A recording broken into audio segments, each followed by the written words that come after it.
Bismillahirrahmanirrahim. Assalamualaikum warahmatullahi wabarakatuh. Selamat pagi adik-adik.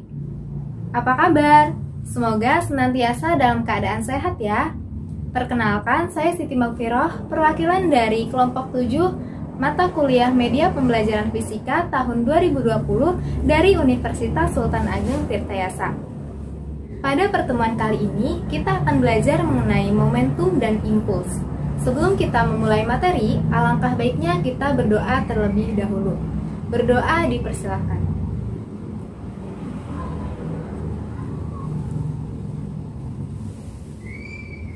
Berdoa selesai. Sebelumnya, adik-adik tahu nggak kenapa bagian dalam helm diberi lapisan lunak seperti ini? Dan kenapa pada bagian dalam mobil terdapat airbags yang terletak di antara setir dan pengemudi?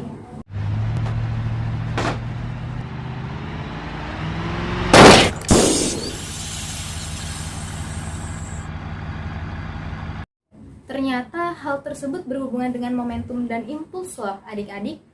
Nah, untuk mengetahui jawaban tersebut, mari kita simak uraian materi berikut. Jadi, momentum suatu benda didefinisikan sebagai hasil kali antara massa benda dengan kecepatan. Dapat dirumuskan dengan P sama dengan M dikali V, di mana P merupakan momentum, M merupakan massa benda, dan V merupakan kecepatan benda. Momentum merupakan besaran vektor, sehingga dalam pengoperasiannya harus mengikuti aturan vektor. Misalnya, suatu benda 1 dan benda 2, kita lambangkan benda 1 sebagai P1 dan benda 2 sebagai P2 yang membentuk sudut alfa. Maka resultan keduanya dapat dirumuskan dengan P sama dengan akar P1 kuadrat ditambah P2 kuadrat ditambah 2 dikali P1 dikali P2 cos alfa. Impuls didefinisikan sebagai hasil kali antara gaya dengan selang waktu yang bekerja pada suatu benda. Dapat dirumuskan dengan I sama dengan F dikali delta T, di mana I merupakan impuls, F merupakan gaya, dan delta T merupakan selang waktu.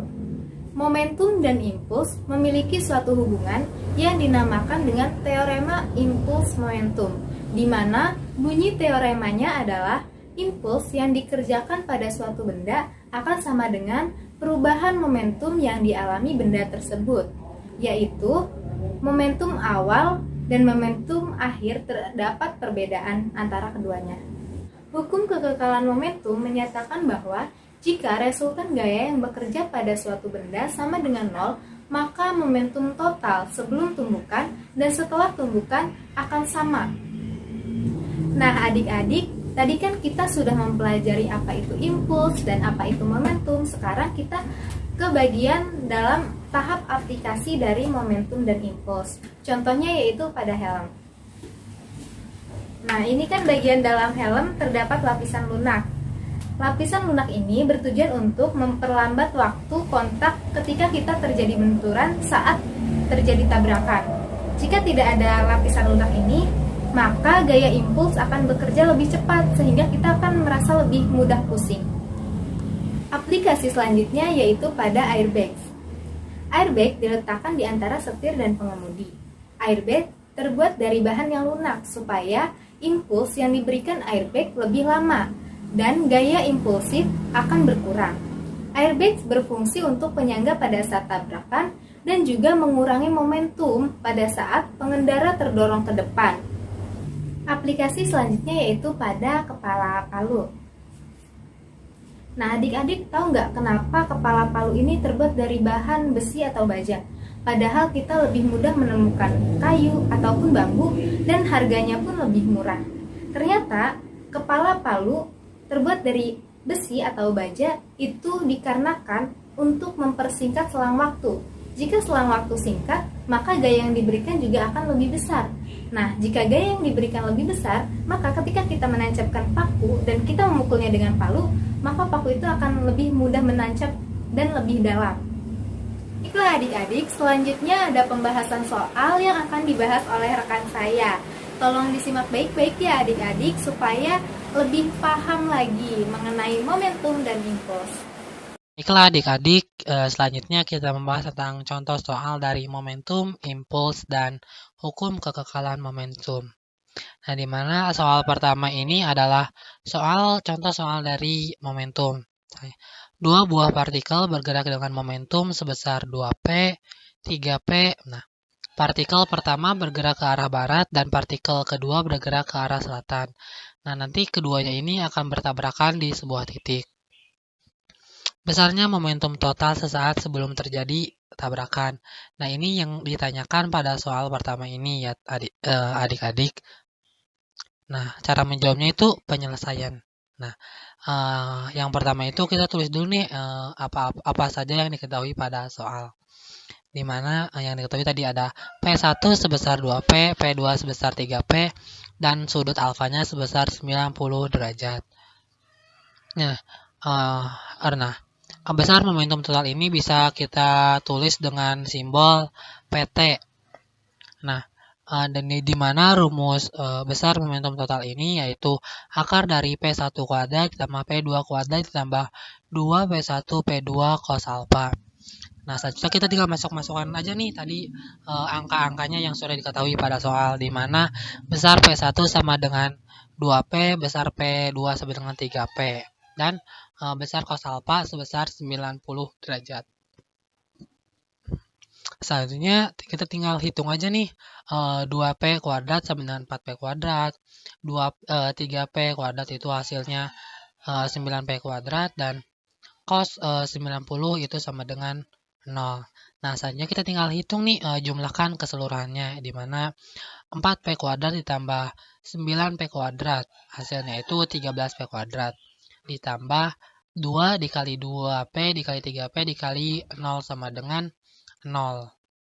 Jadi 13P kuadrat dikurangi 0 sama dengan 13P kuadrat ya tetap. Nah, di mana akar 13P kuadrat itu yaitu sebesar P akar 13. Jadi ini ya untuk besar momentum. Selanjutnya contoh soal yang kedua ini merupakan contoh soal dari impuls, di mana nih grafik di bawah ini itu menyatakan hubungan gaya F yang bekerja pada benda yang bermasa 2 kg terhadap waktu T selama gaya itu bekerja pada benda. Nah, bila benda bermula-mula diam, dan maka itu kecepatan akhir bendanya itu berapa dalam meter sekon pangkat minus 1 atau meter per sekon. Nah, ini grafiknya bisa dilihat ya adik-adik. Nah, selanjutnya itu kita tulis dulu nih apa saja sih yang diketahui pada soal tadi, yaitu M atau massa sebesar 2 kg, V1 sama dengan 0. Yang ditanyakan itu V2 atau kecepatan akhirnya. Nah, di mana untuk mencari kecepatan akhir benda itu kita harus mengetahui dulu nih impulsnya itu berapa gitu. Nah, di mana impulsnya itu impuls sama dengan luas grafik ya. Impulsnya ini sama dengan luas grafik ini ya adik-adik.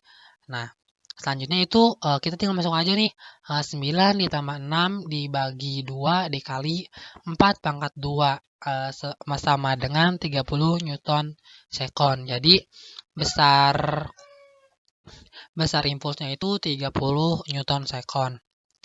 Nah, maka kita tinggal masukkan lagi nih, besar impulsnya itu 30 meter sekon. Nah, delta P ini bisa kita uraikan menjadi meter dikali V1 dikurangi V2. Nah, selanjutnya kita tinggal masukkan aja nih, besar masanya itu 2 kg dan besar V1-nya itu sama dengan 0. Dan 2 dikali V2 dikurangi 0 sama dengan 2V2. Maka besar V2 sama dengan 30 dibagi 2 sama dengan 15 meter per sekon.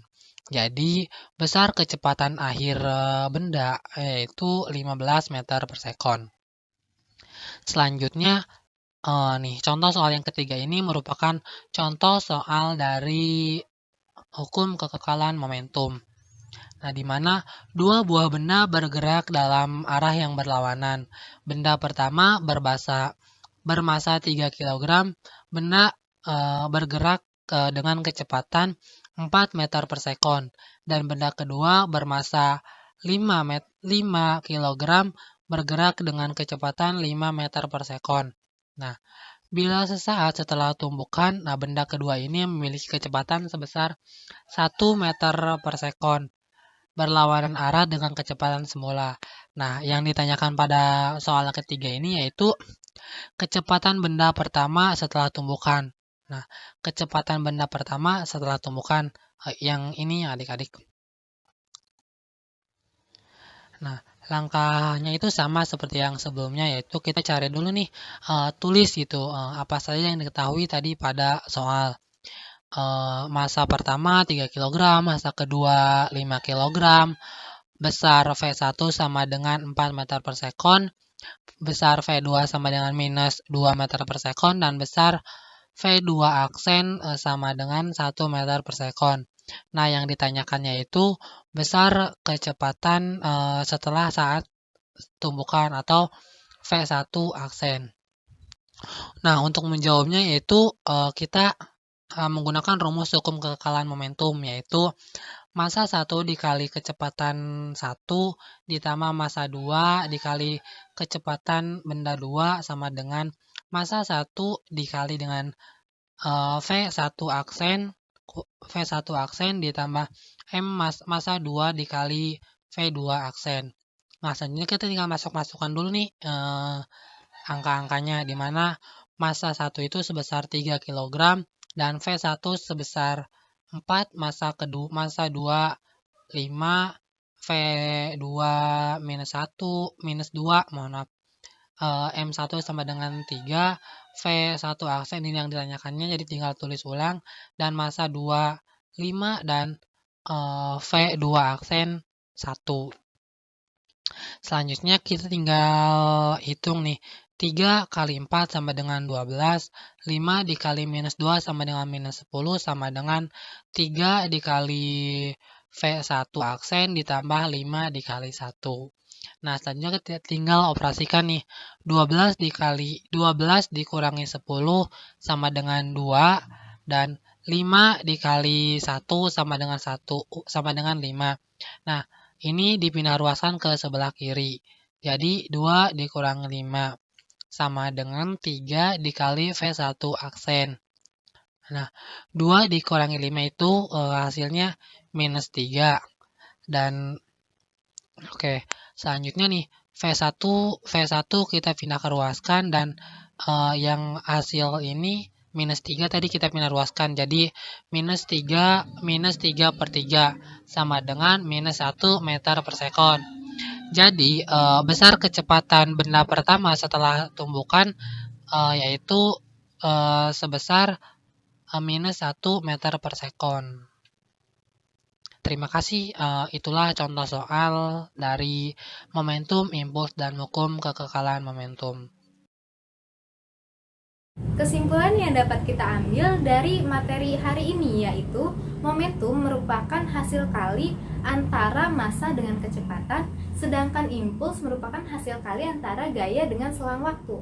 Antara momentum dan impuls itu memiliki hubungan, yaitu yang disebut dengan teorema impuls momentum. Contoh penerapan impuls dan momentum dalam kehidupan sehari-hari yaitu ada helm, airbags, terus palu, dan sebagainya. Nah, adik-adik, sekarang sudah tahu kan kenapa bagian dalam helm diberi lapisan lunak dan kenapa airbag diletakkan di antara setir dan pengemudi, serta kenapa palu dibuat dari bahan yang keras seperti besi atau baja. Ternyata hal tersebut berhubungan dengan momentum dan impuls. Baiklah adik-adik, untuk menutup perjumpaan kali ini, alangkah baiknya kita berdoa terlebih dahulu. Berdoa dipersilahkan. Berdoa selesai. Cukup sekian materi dari saya. Mohon maaf apabila terdapat kesalahan dalam kata ataupun tindakan, karena sejatinya manusia tempat salah dan yang maha benar adalah Allah Subhanahu wa Ta'ala. Terima kasih. Wassalamualaikum warahmatullahi wabarakatuh.